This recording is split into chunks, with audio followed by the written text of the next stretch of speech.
Welcome to Board Gamers Anonymous, the podcast of board gamers and the insane fun we have at the table together.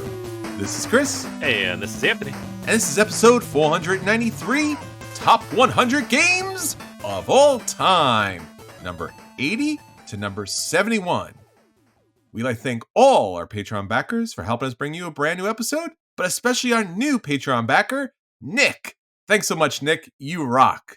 All right, friends, we are back, and of course, we are continuing through the top 100 games of all time as universally decided by Board Game Anonymous. We've done it, Anthony. It's done. It's here. Number 80 through number 71. All right. Yes. It's funny because this is the part of the top 100 when I do it myself where I'm like, wait, where am I? What number is it? Not that these are bad games, but the numbers themselves. Yes. They're in the 70s. I don't know. Once you get below 50, it's like boom, boom, boom.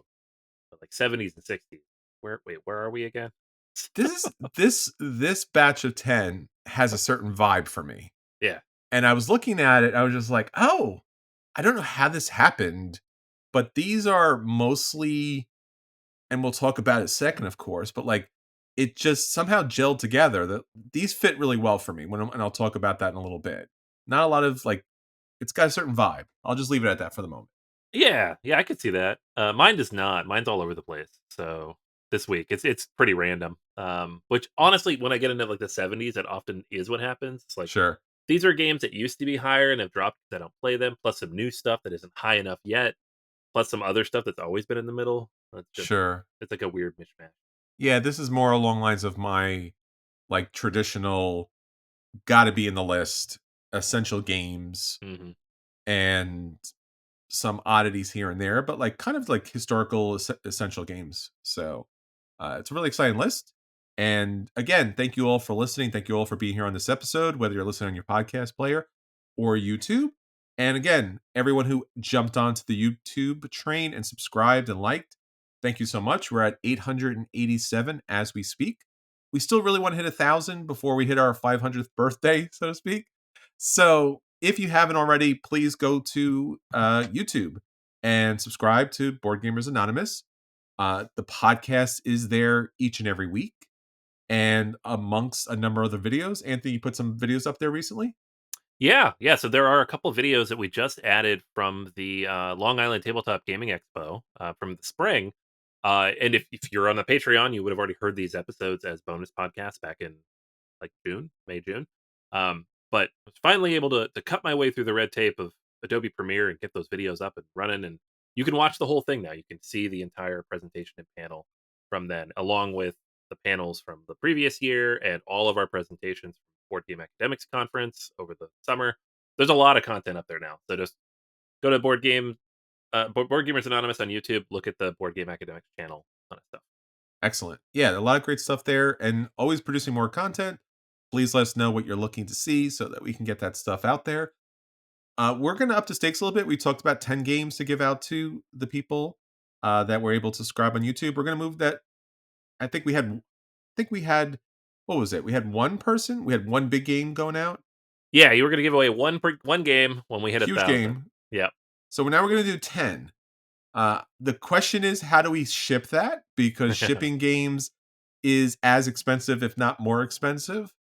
So that's kind of our limit as far as finances are concerned. Because, hey, podcast. But we're going to do 10. We're going to figure out how to get these out to people. But again, if you haven't, please, would love to hit a straight 1,000 for the 500th episode. For everyone else there who's already done it, thank you so much. So many people have left different reviews at all different podcast players. Thank you. It means and makes a big difference out there. And of course, our new Patreon backer, Nick, please, if you haven't already, join patreon.com/BGA. There's always a lot of good stuff out there as well. And it's a great way to support the podcast, especially these days, which, are very, very challenging. And after 11 years, even more so. So again, thank you all for your support, listening, reviewing, recommending, sharing, and subscribing. All right, Anthony, with that said, let's get on to the episode. So why don't you start us off with your number 80? All right. So we talked about this the last couple of weeks because you kept bringing in smaller games I Um, did. They were tiny and yeah, and last week in particular, I had, like, just a bunch of big stuff. I was like, "Here's Lisboa, here's Barrage, here's Dominant Species Marine. Big game, big game, big game." So this week, and it's not reactive because I already made this list, but this week I'm starting off with something smaller, and this is a two-player game. Just a very quirky, weird little thing from Asmodee that came out in 2021 during COVID, so I don't even know why I got it because I didn't have anybody to play it with at the time, but I've since played it a bunch. And that is Botanic. So this is designed by Frank Crichton, Gregoire Larget, and Sébastien Pachon. Um, and it is a two-player game of building out a network of pipes and various bits and pieces to grow these flowers. It's weird. It's a weird looking game. it's a It's a very weird. weird looking game. It's weird as heck, and it's weird playing, and I love that. It's just Yeah. such a amazingly quirky thing. Like the artwork by Franck Dion is it's just weird, right? If it's like this funky looking scientist with four arms on the cover, growing plants and like tweaking pipes. Mhm. Um, at the end of the day, it is you're drafting tiles from a center board and placing them into your personal tableau, and you're trying to maximize your points by creating different connections on this tableau and getting these different flowers that pop up, right? And that's it. That's what you're doing. But how you get there is what makes the game so compelling, right? Like the draft is not a straight draft. Like you're pulling tiles from the center row and then they go into these different sides where you have access to them and you can place them back onto the center row to like cover something up or uncover something else. Like there's a whole meta game just within like how you manage that center row and the draft. Um, and then any tile laying tableau builder is fantastic because it's just puzzle built in right there. So Mhm. uh, it instantly became one of my favorite two-player games. I drag it around with me when I travel now, and it's just a fun, quirky little good time. And every time I bring it out with the new player, they're like, "Wow, this looks weird." I'm like, "Right?" And sometimes they're like, "Yeah," and sometimes they're like, "Yeah," and then we're friends. So Botanic, it's a great little two-player puzzle game, and it's still available everywhere too. It looks like something that should have gone out of print and disappeared, but you can Yes. still find it. So that's good at least. I'm one of those people who said, "Yeah," because it looked kinda crazy and wacky with the artwork, and it is a sight to be seen, but it's a really fun game, a really smart game, and I don't the artwork is not bad, it's just different and unique and funky, and I'm into it. Yeah, I mean, that sold it on me at first. I'm like, "Oh, that looks really weird and different. I'm gonna get that. Oh, the game's great too. Awesome." Always a good bonus. Yeah, yeah. All right, my number 80, we Anthony, you talked about small games last week. I'm bringing a big one here for you. Uh, Antiquity, from 2004 from our friends at Splatterstone. This is Super Crunch. This is the crunchiest crunch that has ever been crunched in a Euro game. 4.32 on Board Game Geek. And it's all about going way back to Italy in the late Middle Ages. And you are building out your city while in competition with the other cities that are building out around you. So you are in economic competition. And in a very unique way, you have these really interesting module boards that have a lot of different area land masses on each of the different hexes of these large hex boards. And you have to manage your city state on this board as you're dealing with gaining resources and producing pollution. Again, you wouldn't think about that, but it really works here, and it works as a way to attack other players and kind of block them out of areas of opportunity. And in the city state itself, you're able to build up your own city with different resources, and you have workers. And here's the weird kind of twist: workers die, and you have to bury them in the graveyard. And you have a special ability, and you have special things that come along with your particular city state. It's such an interesting, unique oddity of a game and an endless number of chits. Like the number of small little tiny pieces of cardboard that you have to move in here is like it's got to be up there in the top 5, not including war games, but it's got to be up there at the very least. it should not work. It should be too crunchy. It should be problematic. It should be messy as all get out. And there's an elegance to it. And again, very surprised and really, just thrilled to have an opportunity to play this game. Antiquity from 2004. It's funny, literally the opposite direction that I went. Um, Antiquity is I love this game, but I actually got rid of my copy at a certain point Oh because no. of, like, you mentioned the crunchy, crunchy, crunchy. Yeah, It just didn't get played, and then Splotter has a certain feel to it. So, sure. I 100% agree, and I had it on my list at one point, and it's only fallen off because did not get played like the other Splotters do. For me, personally, I think it's Understood. amazing, though. Yeah. Uh, alright, number 79 on my list is a game that came out back in 2019. I picked it up at Gen Con, and I played it a whole bunch. It was getting to the table pretty regularly up until, for obvious reasons, in 2020, we no longer play it.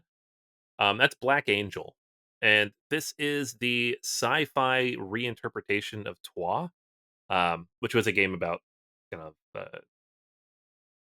French Renaissance, not even Renaissance, medieval ages. Hmm. Um, and so this is kind of a similar idea, but with a lot of different mechanics going on, but the same designers, so iterating on their own design, but in space. And rather than people trying to build up walls and protect the city or build up the church, instead you are uh, working with these various robots on this ship, Black Angel, and flying through space and dealing with the various things that you must deal with. So you are transporting the genetic heritage of humanity and then running these bots out to kind of manage these different tasks. It has some of the same mechanics that you know from Twa, buying each other's stuff, primarily among it. Um, but in this case, like when somebody does buy some of your stuff, you get compensated to the degree that it's often beneficial. Uh, you can only lock in so much, but you can lock in some of it. And the artwork here is it's one of the first times that I saw an Eno Tool design artwork wise where I was like it really struck me he could like, oh, he could do sci-fi, like purple Yeah. and bright and Hmm. beautiful and brilliant looking. Um so I really enjoy kind of it's not a programming game, but it does have like that sense of like you need to plan out all your actions pretty effectively. Or you can have a bad time mechanically. Like first time I played it with a group, one person scored like 9. Oh no. Not great. Like you can do very poorly if you don't plan well, Yes. because suddenly you have no bots and you can't take any actions, and you have to take like 3 rounds to get back your actions because you were not efficient with them. Because the bots go away, you have to have a constant supply of them coming in. Uh, it is it's unique, it's clever, it's my favorite version of this mechanic, even if generally people like Twa better. I think it just does more interesting things in a broader sense, even if it's a little more opaque and a little tougher to learn. But yeah, Black Angel is great. It's one of the few games that I ran to get at Gen Con Hmm. that I still have and play regularly. There's like 2 or 3 of them, which Wow. tells me to stop doing that. So, um, but this is definitely up there still, Black Angel. This is a game that, like you mentioned, because of the Tool artwork, because of the space theme, was for me highly anticipated. I did not like Twat. We've talked about this on the Yeah. podcast many Oh, yeah. times. Not a fan. I was hoping that this was going to be the game. Now, that being said, I've never played it. Ah! And the reason why is the people in my group who had this game played it and just could not wrap their brain around it. Yeah. And I don't know if it was the rule book. I mean, they're very smart people at the table. And I think they got it to the table twice. And it wasn't that they disliked it. It was just like the rules or the concept, just something wasn't flowing with them. And it It's just a never came out again. it's a weird combination of abstraction and theme. Like, Sure. I don't even know how to describe it, but I had a similar experience with certain people at the table are like, "What am I supposed to be doing? How do I Yeah. make this work?" Sure. And I'm like, "I don't know." 'Cause we're playing the same game and I got it and you don't. I don't know where the gap is. Um, I don't recall the rule book being particularly bad, but I'm sure it was like the TWA rule book isn't good either, Sure. so I'm sure it's partly that. But yeah, it is definitely an opaque rule set for sure. And again, for the number of people who love Twa, I'm sure it's a good game. It's just again, it does not connect with me. And Right. again, that might be similar to their experience. I still do want to play this because I have not, and I'm hoping very good things of it. So maybe in the future. All right, for me, we're going old school again because I guess that's where we're keeping it. Kalamala from 2017 recently got a graphical update thanks to Ian O'Toole and Harold Lesky, and now this beautiful box set. I think it was on Kickstarter. I already have the original version, so I didn't pick it up. But again, it's Ian O'Toole, man. No, definitely always want the Ian O'Toole version of the thing. So this is about the guild of cloth finishers and cloth merchants in Florence, and how again Italy is a centerpiece of so many different artistic crafting creations throughout. And one of the most well known is their woolen cloth trade. And your job here, as a typical kind of Euro game is you're placing your merchants, your assistants, your trusted employees out onto the board to conduct a number of different activities that will benefit your um, designs and trading and merchants and all of that kind of fun city stuff. But when you place them out onto the board, they're doing two actions. So it's not just a typical worker placement where they go down to one spot. They're actually based on where you place them into the town center, they'll be able to benefit off two actions.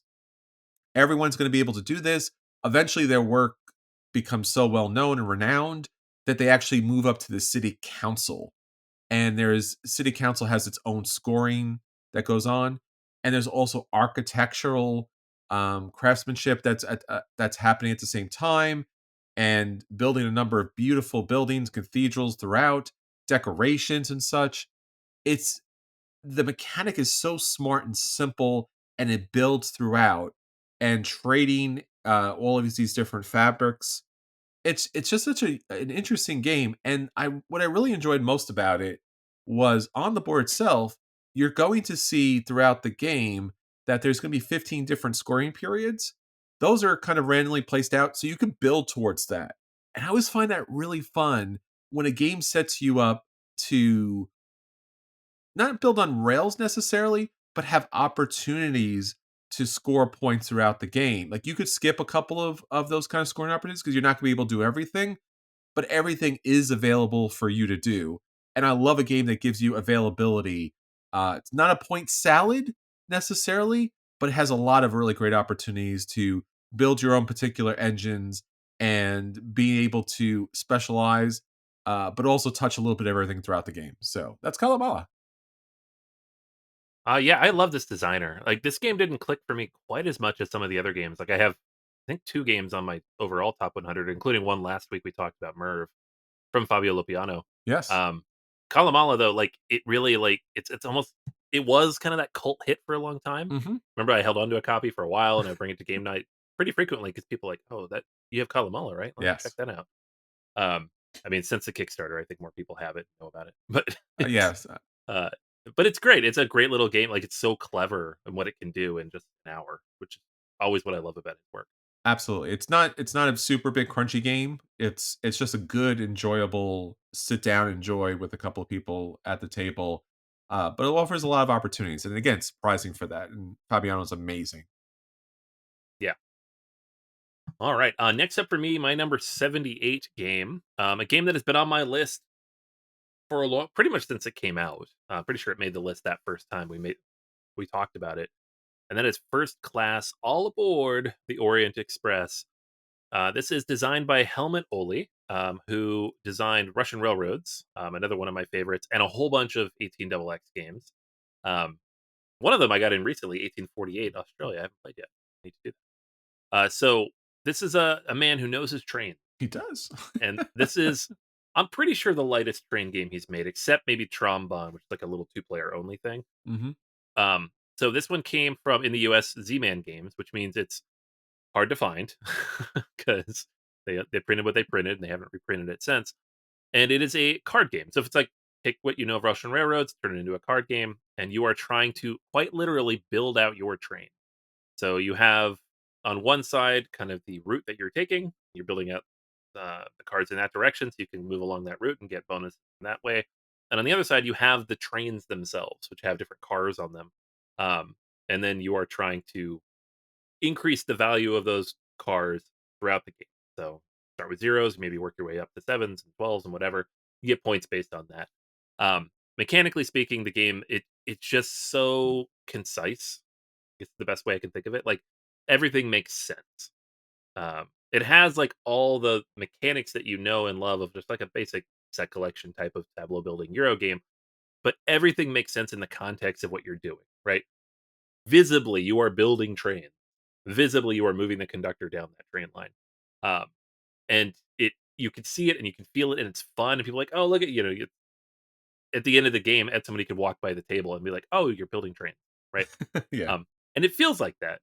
Yeah. It's on top of that, the game comes with multiple modules. So you could play the game just basic, whatever, or you could play the literal Murder on the Orient Express module where you're trying to solve the murder, right? Um, I think they released a couple modules later down the road as like promos and single like small expansions, but they never really did like a full expansion despite there being room in the box for more. And I Hmm. always wish they had. Don't think it did as well as they wanted.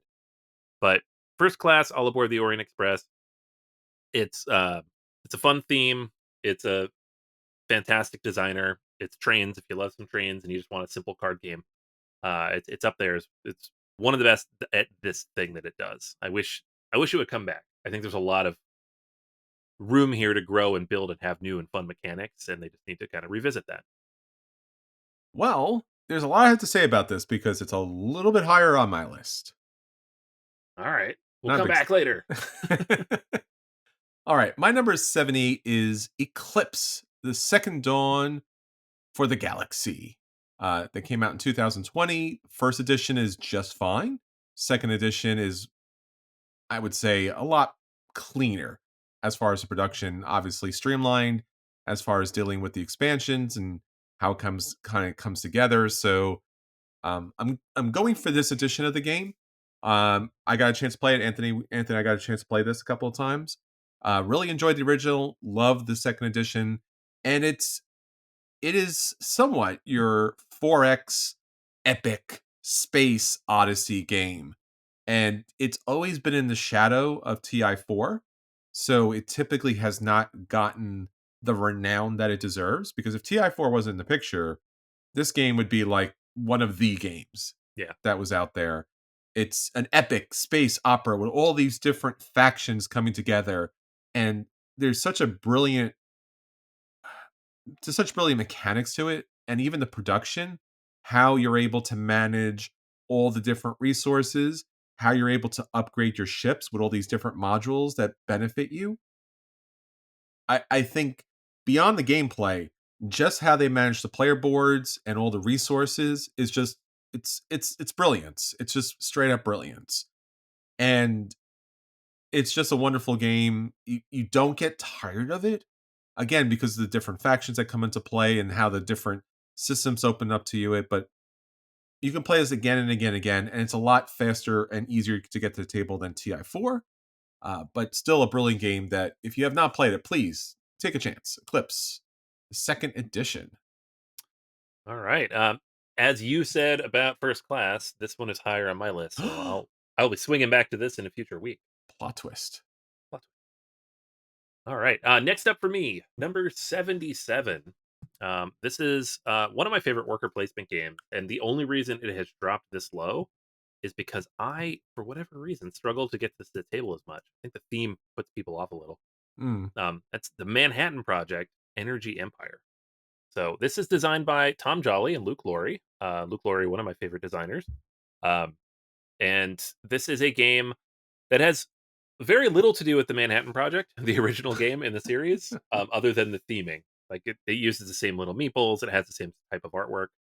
It comes from Minion Games. They were trying to build out a little world, but Yep. the game itself is about building an energy empire, right? So you are building up different types of energy production, which involves you collecting different types of dice, and then those dice represent the type of energy you can produce.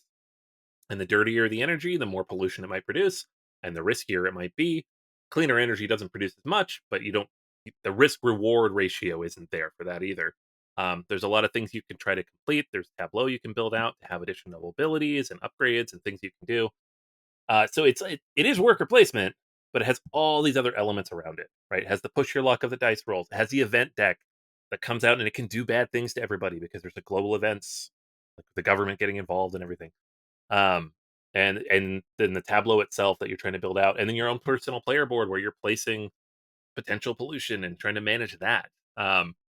So it turns what is a relatively simple mechanic into a much more complex puzzle, and as a result, it doesn't feel like just a worker placement game. It feels like it's doing all these things, and they all come together really well to tell a story about the production of energy and the impact it can have, how people interact with those systems. It's not just like build the best energy company and get money and produce energy for your country, right? It's not power grid. It's actually commenting on the production of energy and what that looks like to the world and to the governments in the world and the people who live there and how they have to interact with that. Um, I really love it for that. So I was able to recently track down a copy of the expansion for this, which famously kind of disappeared. Wow. It was on Kickstarter and it just didn't get. They eventually got it pushed out, but it happened after the owner of Minion Games had passed, and it was just really difficult to find a copy. So I did pay a little bit of a premium, but I got a copy of that. And I was very happy about that. So I'm hoping to get that to the table more in the future. Um, but yeah, the Manhattan Project Energy Empire, one of my favorite worker placement games, one of my favorite just energy anythings like economic style game. It does a great job with This is definitely higher on my list. I don't have the expansion. We have to play this now. that. I know. Let's do it now. It was one of those things like somehow I was like, how did I miss this Kickstarter? I would have backed this in 2 seconds. I've had this game 100%. since it came out. How did I miss it? 100%. Like they must not have promoted it at all, and they didn't have that many backers, so that speaks to that. Uh, but yeah, I'm I did track it down. We will play I'm kind of upset about that now. it. Really, uh, really, really kind of upset about that now because, like you said, I would have. There wouldn't even been a question about that. right. But I will have an opportunity to rage about that on a later episode. All right. So going from Energy Empire, I guess, to something a little different. Coimbra from 2018. This is all about the 15th and 16th century in Portugal, and they're leading the age of discovery out there in the world. And Coimbra is serving as the cultural center of the country of Portugal, and they have their monasteries and they have their universities and they have influential citizens from around the world that are coming to attend and learn. And it's a wondrous, beautiful uh, game. This is from Brazzini and Gilly again. And I was very excited to get this table. This was one of my hotly anticipated games. I think bought this at the convention, played this immediately as soon as I could. Color, graphic design, off the charts, of course. Really just lovely up and down. From Chris Quilliams. And what I really enjoyed most about that was the how the dice were utilized because the color and the pip both came into play throughout the game as far as selecting people to activate in your particular area, but also special abilities that go throughout, movement, tracks, again, a brilliant, beautiful, colorful game with a lot of just value throughout as far as like what you do early on does benefit you throughout, but it offers a lot of flexibility as far as point scoring is concerned that you never really feel truly out of the game. So a wonderful, beautiful experience, Coimbra, back in 2018. All right. It's not higher on my list anymore, but it was on my list last time, and it just Oh, barely eked its way off. ah. I love this game. I was in that line with you. I also bought this at Origins when they first opened, and I remember because we were both like, "This better be worth $70." That's right. That was one of the first like baseline midweight euros. It was $70 off the line. And you're like, really? They were charging, that company was really high. Yeah, they always were. Yeah. Yeah. Um, and it turned out it was great. So we were both very happy with that. Yes. but Very much um, so. it's very clever. I love the artwork of it too. And it was like one of those things like when the follow up to it came out, Alma Mater, it looks kind of similar. It has a Yes. similar vibe. And I was like, oh, it's gonna be great. And it just didn't quite live up to the I same. know. Was that funny? Because Queenbra it's so unique in what it's doing. But yeah, great game.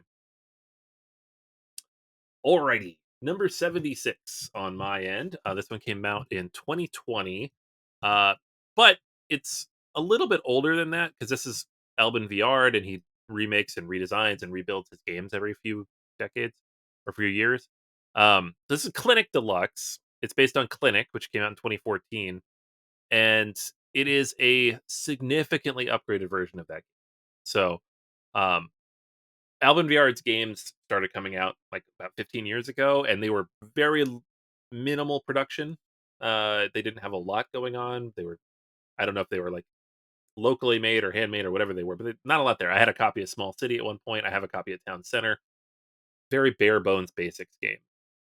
Clinic Deluxe was the first time he went to Kickstarter, and he's like, all right, let's do the best version of this we can. I got Ian O'Toole on board. He's going to do all the artwork. It's going to look great. We got slip covers. We got expansions everywhere. We got fancy meeples. And all of that is great. The production is solid on this game across the board. And along with the 17 expansions he's released since. Man can't stop. So many expansions for this game. But the core game, the core game, which is what I've played the most by far, I played a few expansions, but not that many of them, despite buying them all because I'm a crazy person, um, is a logistics puzzle, right? You're building out the hospital. And so you have the different floors that you're trying to manage. You're trying to manage things like parking, like, do you have enough space for these cars that are coming in to represent the patients that are in the hospital? You're trying to make sure that the patients have space to go and where they can go and what they're going to interact with. And you need to have things that support them. You have the floors interacting with each other. So, like, you want to build on the second floor, you need to have stuff below it on the first floor, obviously. So it's a spatial puzzle, which most of his games are, on top of a logistics puzzle. And then occasionally, depending on what mechanics you throw in there from expansions, it could be anything else. It could be a zombie outbreak, right? Or you could be trying to manage fire hydrants. Or you could have a whole separate parking mini game going on the side. So it's the core game is so interesting and fascinating in how it forces you to think about what every decision you make is going to impact your future decisions, right? You're going down a path, it can't diverge back. You can't like loop back on yourself. You really have to keep going in that direction. So you're like, is this the direction I want to go? Is this the tile I want to take with this action right now? My turn. I have these options. This is the one I want. And so that can create a little bit of analysis paralysis for sure. But it also creates a really satisfying conclusion as you kind of build out your hospital and manage it. It can also be really frustrating if you mess it up. But to me, that's like the best Euro games is the ones where you're really mad at the end, not because the game was unfair, but because you made the wrong decisions. Um, so there you go. Clinic Deluxe Edition. Just the base game. Again, I can't speak to all the expansions. There's like 4,000 of them at this point. Did you mean 69 expansions? Yeah. Jeez. That's where I drew the line. I was like, thanks for jumping the shark. I can be done now. I have the 5. I'm good. Same. Um, the wait listing on Board Game Geek is a 4. I think it's a little high. I think it's just because there's so much going on. There There's is a lot of bits. Mhm. The core mechanics are not actually that complicated, and the game's not that long. It's just how you layer things on. The spatial placement is challenging for a lot of people. That's true. That's fair. I think I have played with several people who really struggle, just like very smart people who do very well at games. Where it's Yeah. like I cannot wrap my brain around keeping track of 3 different dimensions of building at the same Yes. time. So And that's and zombies for some reason. and zombies, yeah, Yeah. that makes it just that much easier.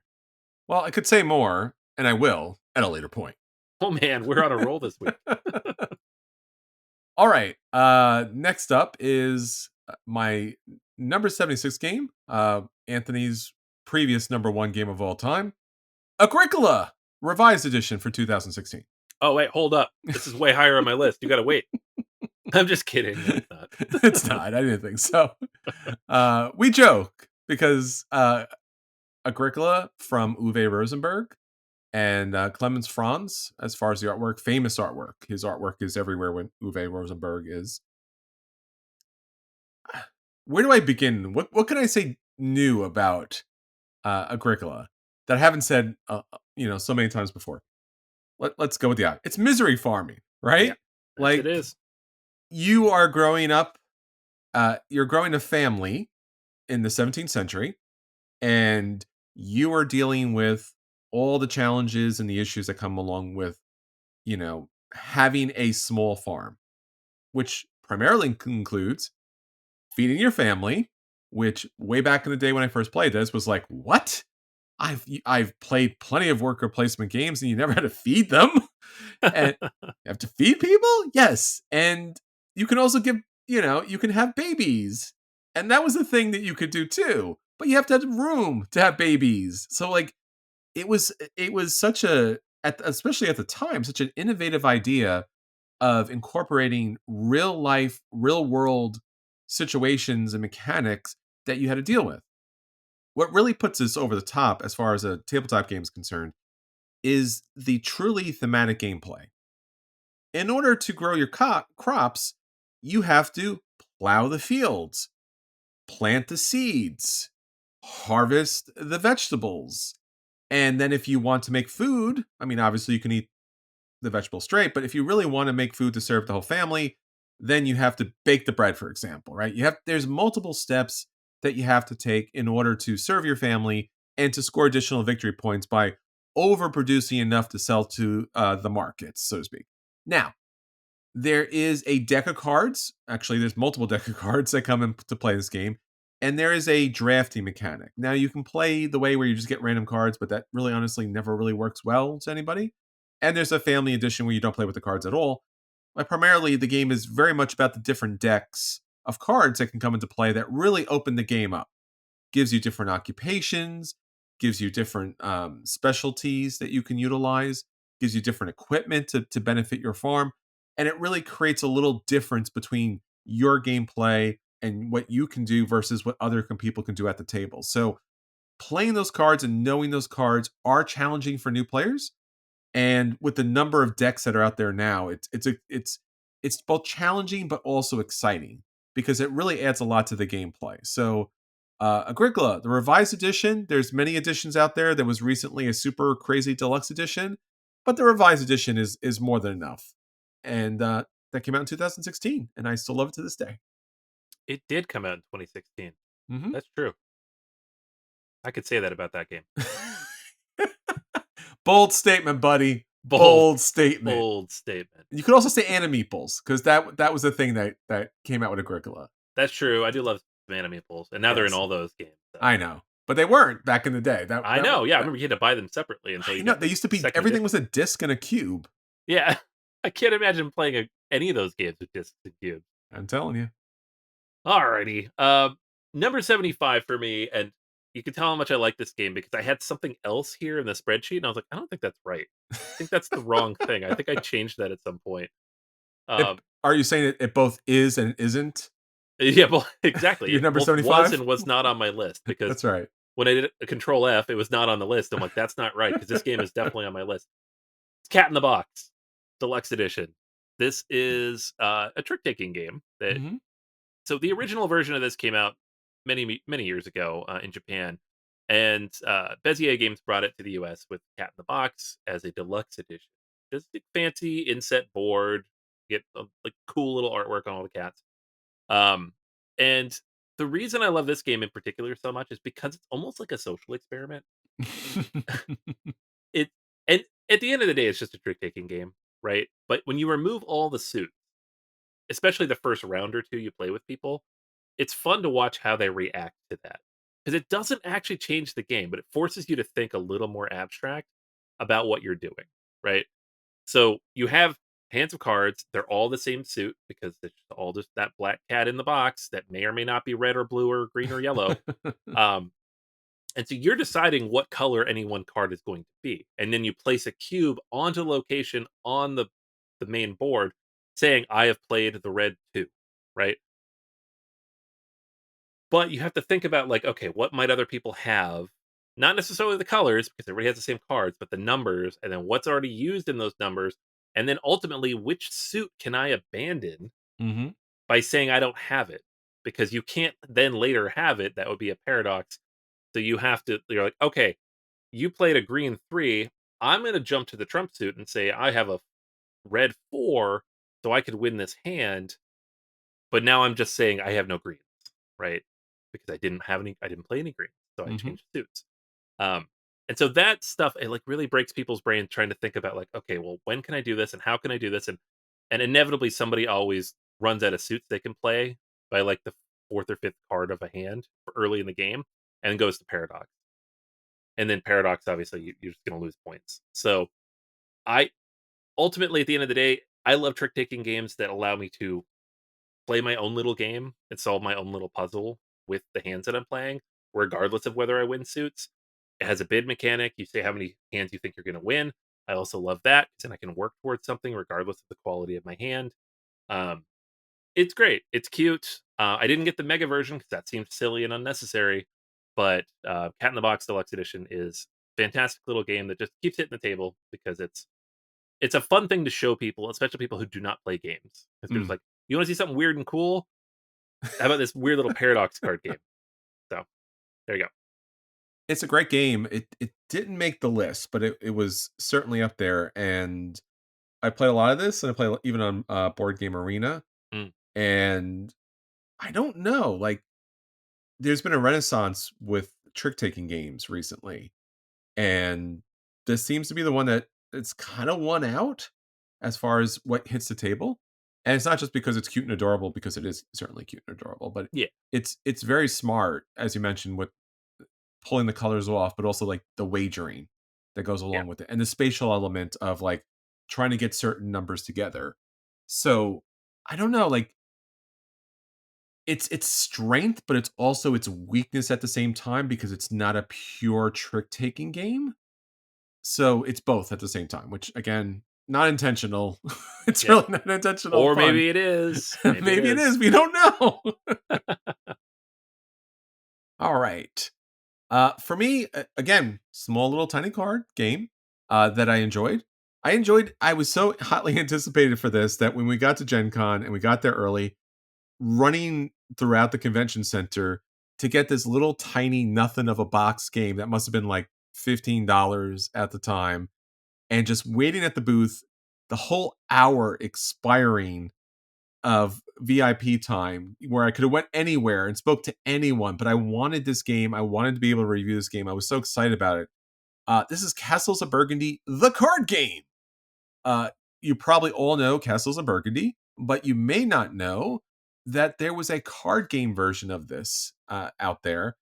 And it is, of course, our good friend Stefan Feld, but it is a small box game, small cards, and instead of the dice rolling, the cards themselves have dice. So again, what we're bringing into the game is all the interesting mechanics that go along with Castles of Burgundy. Everything is still true as far as what the particular locations do, but you now, I guess, bring it down to like a point where all of those actions and the dice and their abilities are now being able to utilize in a multi-use card game.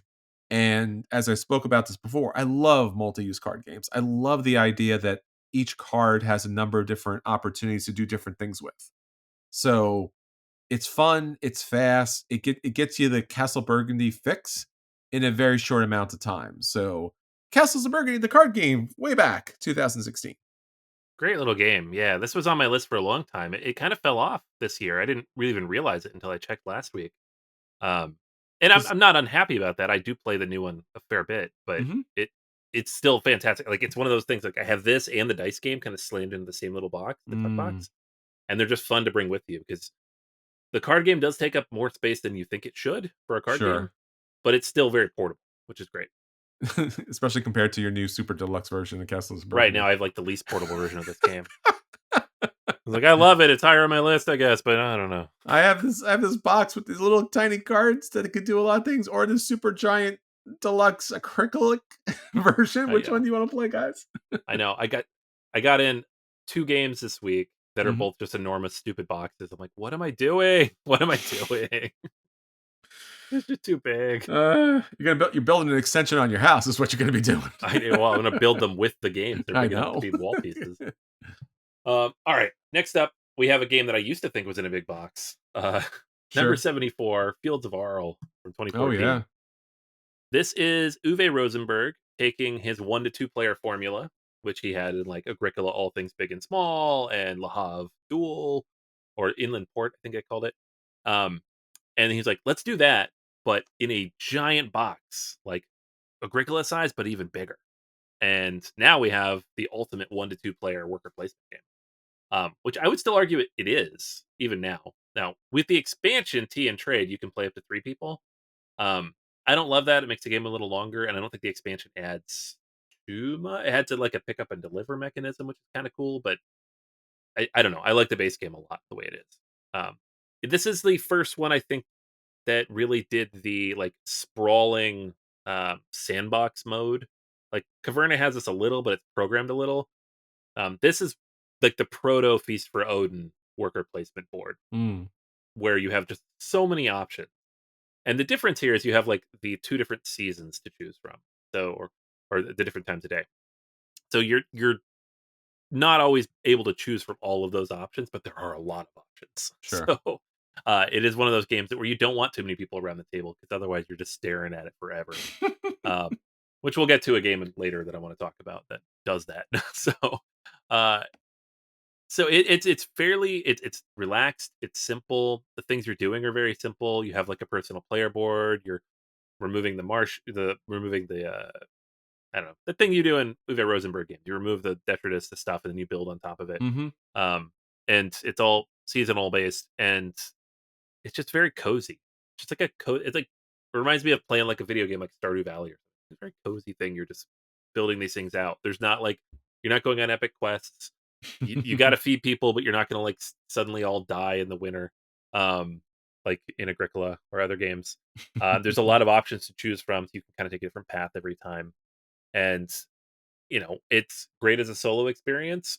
Not significantly different than his other ones, but I really like it as a 2-player game because it has like that dueling mechanism to it, but a little bit more bite than one of those smaller dueling games, which he's made a bunch of. But this is like a couple hours long. So, Fields of Arle, great game.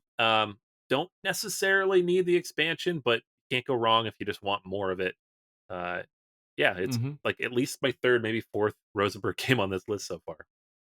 I'm glad you picked this one out because I think this is more than any of his other farming kind of games gets lost. I think if you've asked people name all the Rosenberg games that they know, this one always gets forgotten. It's like the middle child of It's weird, yeah. yeah.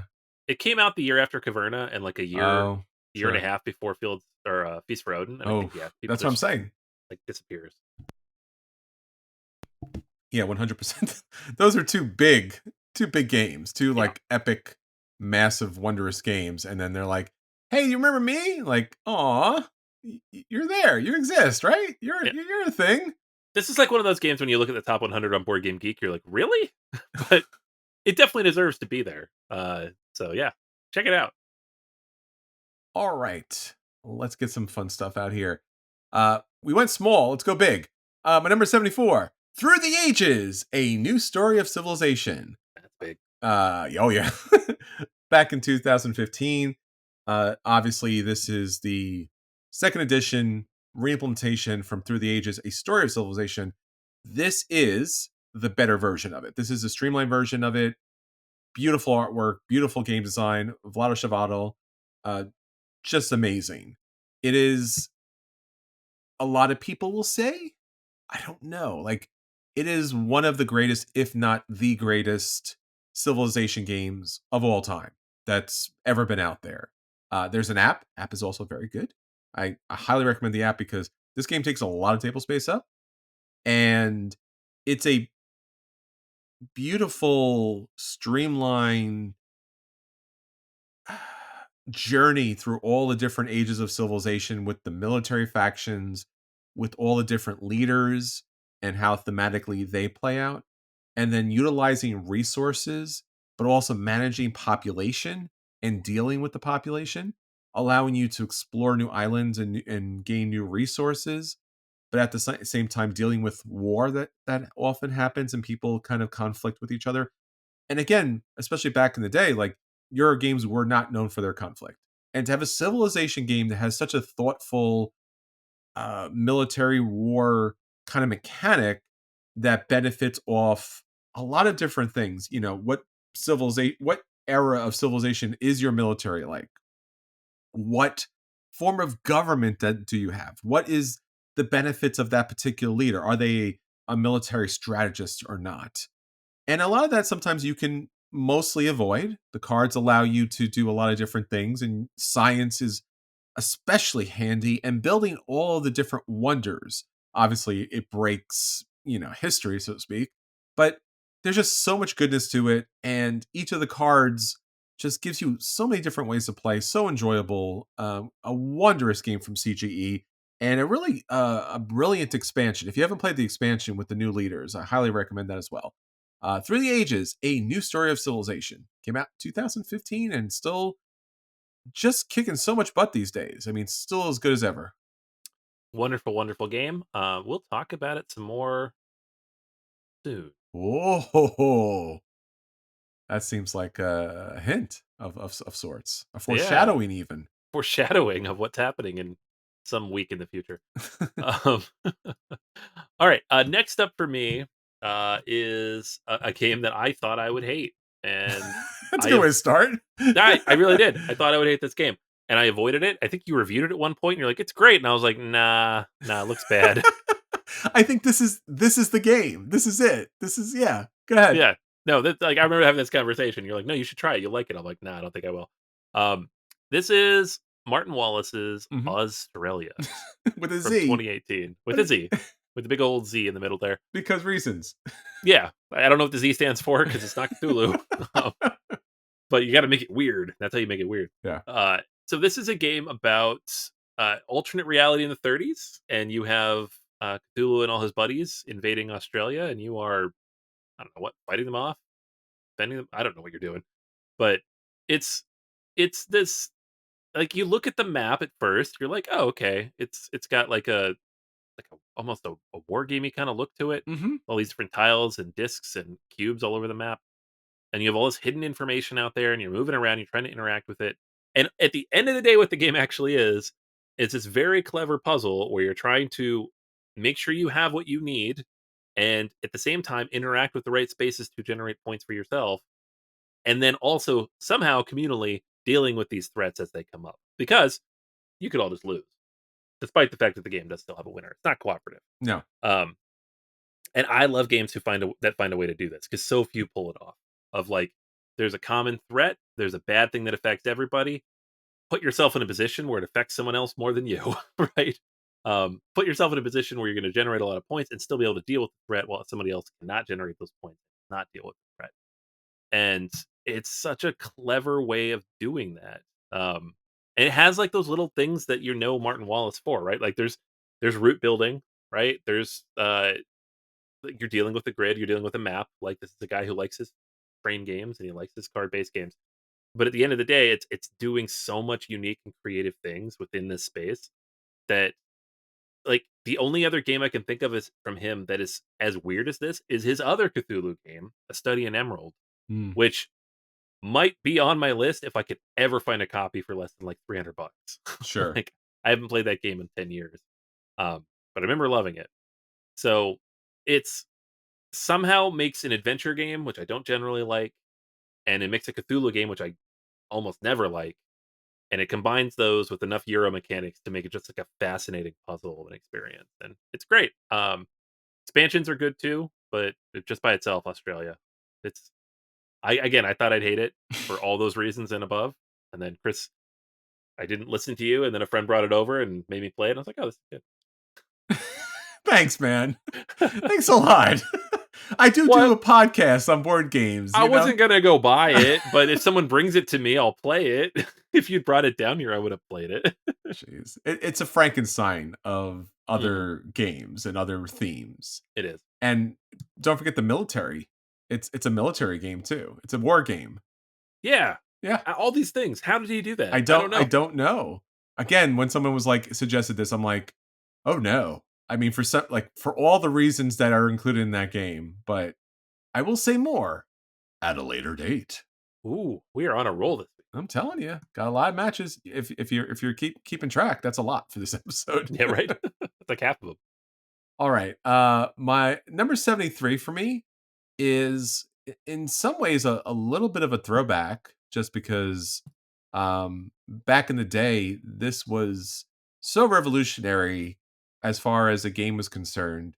I still remember to this day. I think it was Miniature Market or one of the other websites, Cool Stuff, or just even online on eBay at the time, I not only needed to purchase this game after playing it, but I needed to purchase every expansion that was ever out for this game, and was making like some just I was making promises that my wallet could not keep. Yeah. This is The Lord of the Rings, the card game from 2011. This is the LCG about Tolkien's Middle Earth, and this is the Wonders game about, I guess, playing all the different worlds and different journeys in Middle Earth. J.R.R. Tolkien utilizing all of the different famous characters that we have come to love in the books, in the movies, and not necessarily in the TV shows, but they're okay. It's fine. I don't know. Let's move on.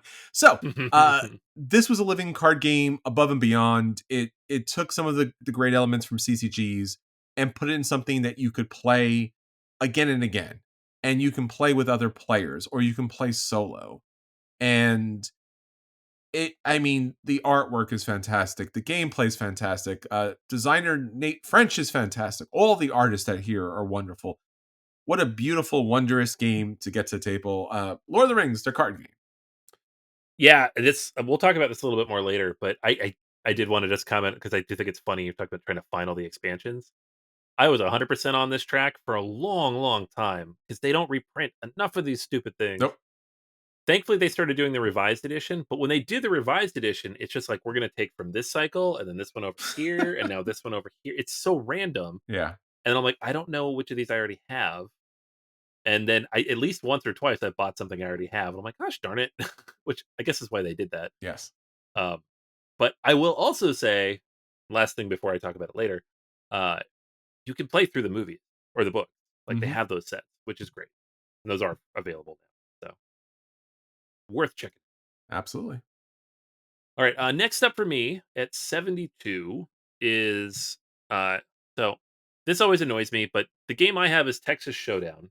Hmm. It is a trick taking game from 2015. Okay. If you're looking for it now, it's been renamed to Seas of Strife. Sure. Why not? Yeah, because whatever. Um the That's gonna make it easier to find. it's boats now instead of like cowboy stuff. I'm like, who is the cowboy stuff hurting? It's not there was nothing inherently racist or I, problematic in that game. It was just like cacti and wheels and hats. I'm like, what sure. is wrong with this game? Um, and again, I don't care about the theme. It's just when I type in Texas Showdown on the website, I on Board Game Geek, I can't find it because they put it under Yeah. Seas of Strife. They Hmm. literally changed the name. So it's a trick taking game in which there are multiple different suits, but they count up.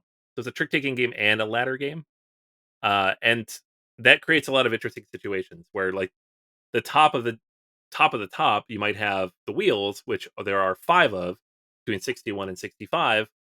If somebody plays a 64, they're probably going to win that unless somebody accidentally plays a higher card, or if they have to play the 65. So you're trying to keep track of the different suits at different levels, and it's really tricky in that sense because you have like basically 5 or 6 different chunks of trick taking to keep track of, and then the ladder element on top of that.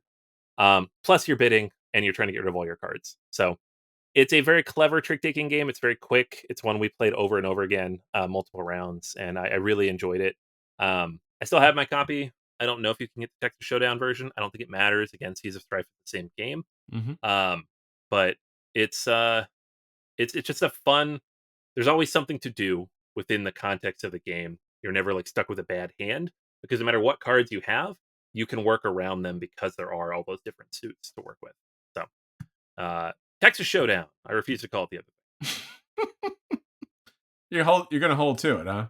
Yeah, I'm holding it. All right. It's what I have. It's what's on the It's box. true. So, All right. My number 72 again is, again, not a major throwback, but an original for BGA back in the day of Mirror Games. One of the best worker placement games that benefited off Kingsburg was a game that was on Kickstarter. Lots of controversy, but a fantastic game. This is Alien Frontiers that came out in 2010, and it's all about utilizing technology to, again, do some of the things that you need to do as far as like terraforming the planet, dealing with resource management, and dealing with other competitors that are trying to kind of encroach upon your space.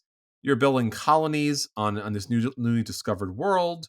It has a lot of different resources that it provides for you throughout. And the dice roll in this game allows you to utilize different action spots on the board. There is a lot of little mini expansions, and I mean a lot. I own a couple of them, and I like the game so much I couldn't collect all of them. And I think there was a reprint of it that had some of them inside of it, but it's still a fantastic game to get to the table. A lot of fun for all players. A little more crunchy, a little more heavier than Kingsburg, but again, rolling dice, seeing what you get as far as pips, playing the actions, dealing with space. One of the major games that allowed us to do that, and a lot of fun. Alien Frontiers. This is one I never really got a chance to play very much, but Oh, the couple times I played it, I really enjoyed it. it's a snazzy little game, my friend. Yeah, gotta get it out. Hmm. All right, number 71 for me, last one this week, is a pretty new game. We just played this a couple months ago for the first time. Arcs.